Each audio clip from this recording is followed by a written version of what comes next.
Hello subscribers and others, David Hoffman, filmmaker, talking about duck and cover, the 1950s, one of the eras that I really care about. I'm in high school during this period. The guy next to my family had a fallout shelter in his backyard.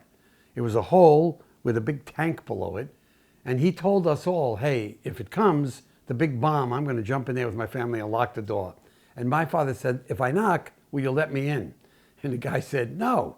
And my father said, well, I'm going to pour cement on the top of your fallout shelter. The whole thing seemed ridiculous to my family, fallout shelters. There was actually cans of sand in a lot of public institutions. Like if you went to the bank or the school, you saw a can of sand in the corner. And we didn't know really what to do with it. Do you throw it on the fire? We're talking about nuclear attack here. We were told there's a pretty good chance that we're going to have to duck and cover in the way that they show in these films. Run to a curb and throw your bike and go underneath that curb. Go behind a couch. This stuff was nuts. I mean, I was in New York City once.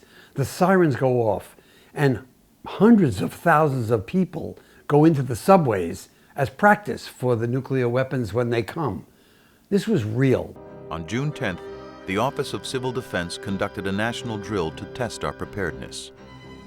Tens of millions of Americans participated.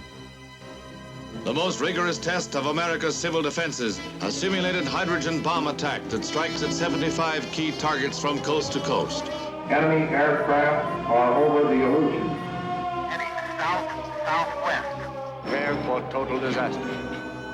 The drill had two purposes: to show us how to protect ourselves in the event of nuclear war, and to show the Soviets that we were strong enough to survive a nuclear attack and fight back. Nike missiles around New York are raised into firing position. United States prepared for war. At 10:35, the Banshee wail of the siren echoes the warning. And the city prepares for survival. Keep your radio tuned to this frequency. There is a traffic plan for the evacuation of the city.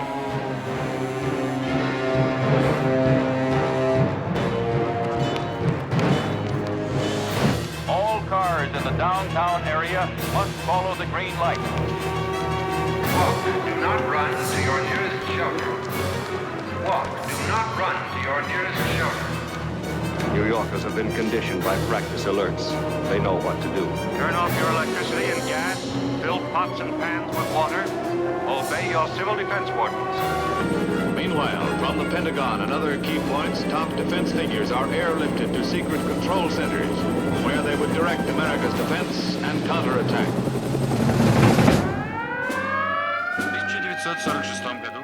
The Soviets also produced civil defense films to convince their citizens that they could survive a nuclear war. The films told Russians how to put on their gas masks and how to tamp down radiation by hand. The same like in the United States, they taught us what you have to do. And we have the joke that if you will see this bright explosion somewhere in the sky, you have to fall on the ground, put some white material on top of you, and slowly crawl towards cemetery. And the question, why slowly? Because you must not create the panic.